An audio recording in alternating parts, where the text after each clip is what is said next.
Assalamualaikum warahmatullahi wabarakatuh. Perkenalkan, kami dari kelompok 7 yang akan mempresentasikan bab yang berjudul Manajemen Risiko Likuiditas. Perkenalkan, nama saya Putri Rahmawati, NIM 1805510067. Nama saya Melisa Dula Samosir, NIM 1805510117. Saya Nanda Eka Setiawan, NIM 1805510070. Saya Khalidin Pratama, NIM 1805510108. Baik, langsung saja. Manajemen risiko likuiditas merupakan bentuk risiko yang dialami oleh suatu perusahaan karena ketidakmampuannya dalam memenuhi kewajiban jangka pendeknya, sehingga itu memberikan pengaruh kepada terganggunya aktivitas perusahaan ke posisi yang tidak berjalan seperti seharusnya. Oleh karena itu, risiko likuiditas sering disebut oleh short-term liquidity risk. Contohnya seperti perusahaan tidak tepat waktu dalam membayar gaji karyawan, pembayaran listrik yang terhambat, terjadinya tunggakan air PDAM, pembayaran gaji buruh yang terlambat, dan pembayaran gaji teknisi kontrak yang tidak sesuai dengan kesepakatan isi kontrak yang seharusnya setiap bulan. Oleh karena itu, manajemen risiko likuiditas sangat diperlukan bagi keberlangsungan sebuah bank. Kurangnya likuiditas pada bank tentu akan mengganggu stabilitas kas pada sebuah bank. Akan tetapi likuiditas yang berlebihan juga tidak baik. Kenapa? Karena dengan banyaknya aset yang dicadangkan, maka akan mengurangi profitabilitas bank tersebut. Maka dengan manajemen risiko likuiditas, bank akan bisa memenuhi kewajibannya tanpa harus mencadangkan banyaknya aset, sehingga profitabilitas bank bisa tetap terjaga.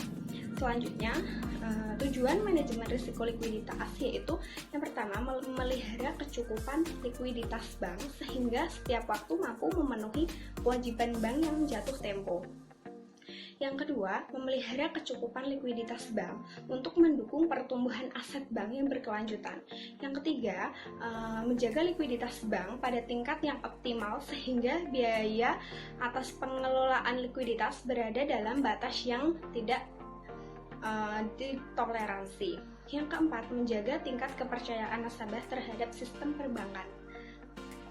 Selanjutnya, jenis-jenis manajemen risiko likuiditas. Yang pertama yaitu risiko likuiditas pasar, di mana risiko yang timbul karena bank tidak mampu melakukan offsetting tertentu dengan harga karena kondisi pasar yang tidak cukup memadai dan adanya gangguan di pasaran. Yang kedua, risiko likuiditas pendanaan, di mana risiko yang timbul karena bank tidak mampu mencairkan asetnya atau dananya untuk memperoleh pendanaan dari sumber dana yang lain. Contohnya seperti Bank Yulfikar Syariah pada saat ini membutuhkan likuiditas bank. Bank Yulfikar Syariah tidak mampu menjual obligasi yang dimilikinya walaupun sudah memberikan diskon yang cukup besar, seperti itu.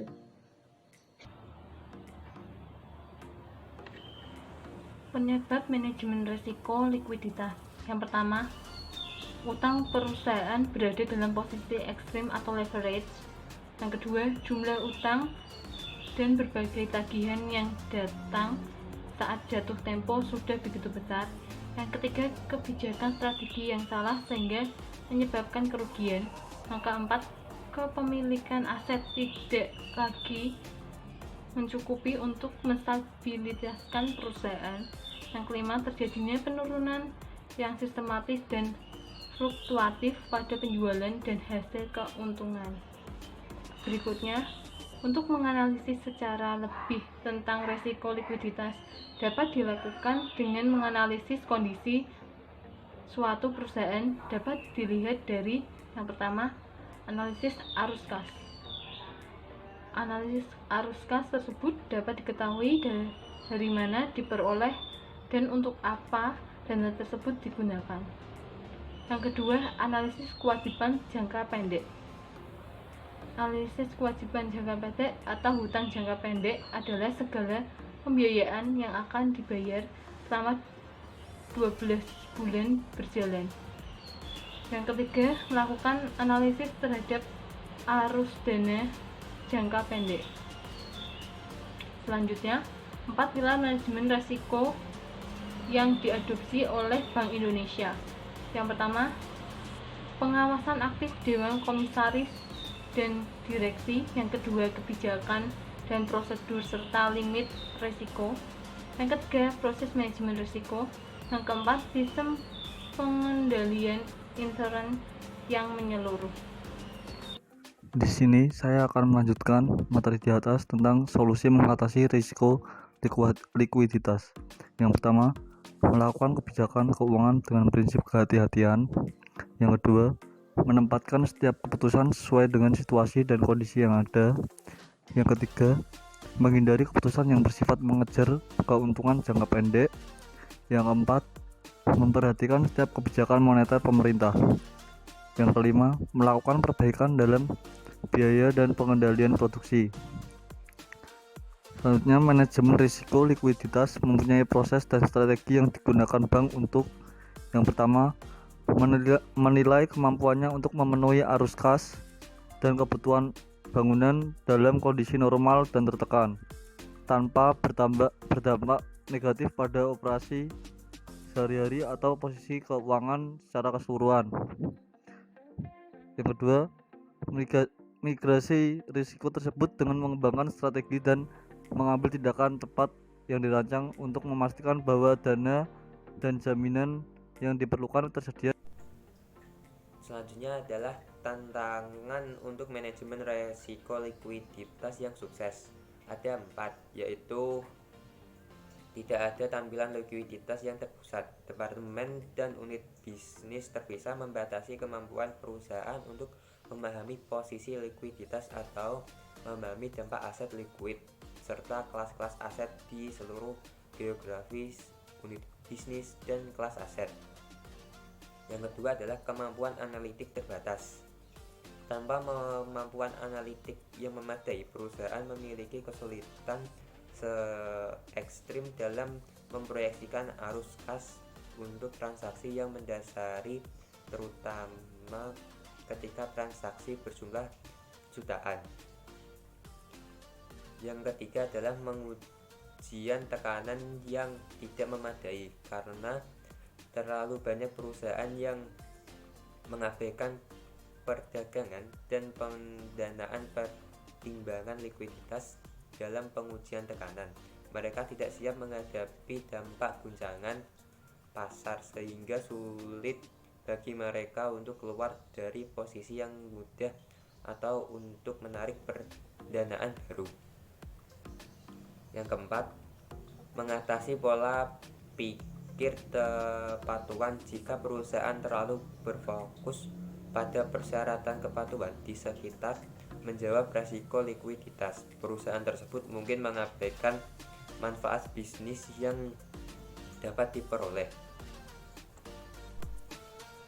Selanjutnya ada 3 langkah utama untuk mendapatkan manajemen risiko likuiditas yang benar. Yang pertama, tetapkan kerangka kerja analitik untuk menghitung risiko, mengoptimalkan modal, dan mengukur peristiwa pasar serta likuiditas. Hal ini dapat meminimalkan dampak guncangan pasar serta mencari peluang arbitrase yang lebih baik dengan menganalisis dampak perubahan dalam biaya dan likuiditas yang mendekati waktu nyata sehingga dapat bertindak dengan presisi. Temukan solusi yang dioptimalkan cepat untuk kebutuhan likuiditas dan modal perusahaan Anda dengan mengevaluasi likuiditas pasar dan skenario mengoptimalkan di seluruh perusahaan menggunakan analisis skenario cepat dan berdasarkan permintaan pada portofolio posisi dan instrumen yang paling kompleks di berbagai horizontal waktu. Yang kedua adalah kelola data Anda. Hal ini dapat mendapatkan pandangan terpusat likuiditas perusahaan dengan mengintegrasikan informasi pasar terbaru, pembaruan portofolio, pengembangan modal, dan pandangan pasar likuiditas pada basis skenario dalam satu hari. Yang ketiga adalah integrasi proses manajemen risiko Anda. Nilai portofolio yang kompleks dan kelas aset dengan integrasi mendistribusikan penilaian portofolio dan analisis skenario pada platform tunggal dan langsung nilai dampak potensial guncangan pasar, masa, dan skenario likuiditas. Sekian presentasi dari kami. Wassalamualaikum warahmatullahi wabarakatuh. Baik, sekian presentasi dari kelompok kami. Apabila ada kesalahan, mohon maaf. Wassalamualaikum warahmatullahi wabarakatuh.